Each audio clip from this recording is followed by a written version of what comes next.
Ansinaga Tata wa Isma Olaxes akalambidde nti tagenda kukola statement ku police okufuna ebintu by'omwana we biri mu nnyumba. Kididde Muzeyi Mohamed Kasajja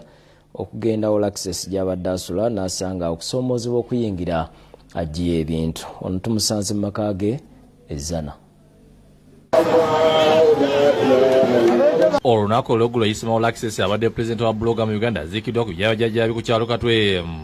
enkokonjera mu biko ate mu kukulumira abamuse Isma yatibwa abadde bamusase ng'ayingira mu maka ge ekyenja mu Central Zone olw'omukaaga tuze maka g'abazadde bagasangibwa Isana mu makiri esabagabo wayamo nabo nga tusanze bakyali mu kiyongobero kitaawe Muzeyi Muhammad Kasajja mutabulike asose kwebaza abantu banawombereddewo ng'afiiriddwa omwana we nga buli muntu mu busobozi bwe kuba sinza kumala buli omu nze mwanda gw'omukwano nze gyendi n'ennaku yandibadde muli gyempulya gyenfiiringa nti banne ndi bubi ate ne mungumya ategeeza nti bakyali mbulumi olw'okufiira omwana we omukulu ate mundisa kyokka n'ategeeza nti kwali kugera kwa Allah yakola okufa Isima yava mu nnyumba n'atambula n'agenda n'agamba nti nzija bana emutyanga nnyo wa buyinza kyova olaba muntu talina buyinza ku kigambo kya muntu tukufa kabaani mungu ye kyabasaze bakikoze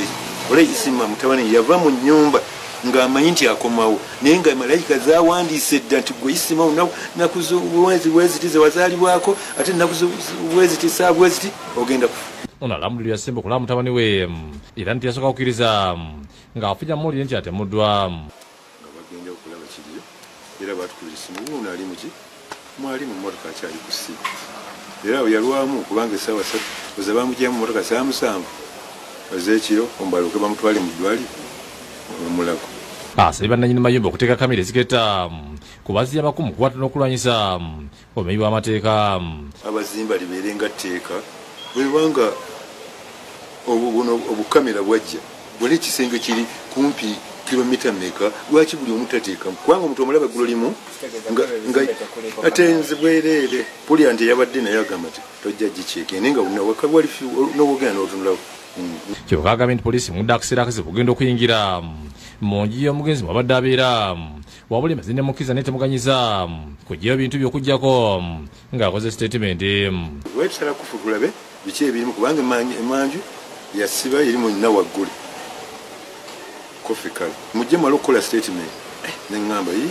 statement ku bintu by'omwana era muli wendoda nga era si emmotoka ye olw'ensonga sijja kukola statement oba omwana afudde kati bwe baganidde ebintu bye mu ngoye omusuubira ni mu nnyumba ate omutemu teyavudde mu nnyumba bane kino kiraba nayo akombye kwerima nti talina statement gyagenda kukola naddala ku mmotoka bakubidde Isima amasasi eryoke emuweebwe era mugambe kingi mmotoka yamuba munagitwala nze sijja kujje kubanga nze saaga siyina ate omwana yeyafudde ate ŋŋende ate emmotoka bakyaginoonyerezaako eŋŋamba ebyo Mungu naye yamuwa baba bagitwala bagikole ki bagitwala abafamire okuli jjajja wa Isima Mayu Kayondo beebazza abantu banaabeereddewo mu kaseera akazibu beebaza abaataddemu eyatodde ssente eyataddeyo ebirowoozo abaatubadde amagezi abaatuwumbyewumbye abaatutambuza omuntu atubeerawo mu buli mbeera nti n'oba ofunye ekizibu n'omugamba bro ndi wano naye neetaagawo ssente bweziti teyeesika mu mutima buli omu yakoze ekyamaanyi Allah amuddizeewo ye nnyina Sada Namubiro naye yeebazza abantu bonna ababariddewo mu kaseera akazibu twebaza abo bonna abaatubeereddewo okuziika kw'omwana waffe Yuda Namyalo yakusakidde eggulu eno ku lwabukereti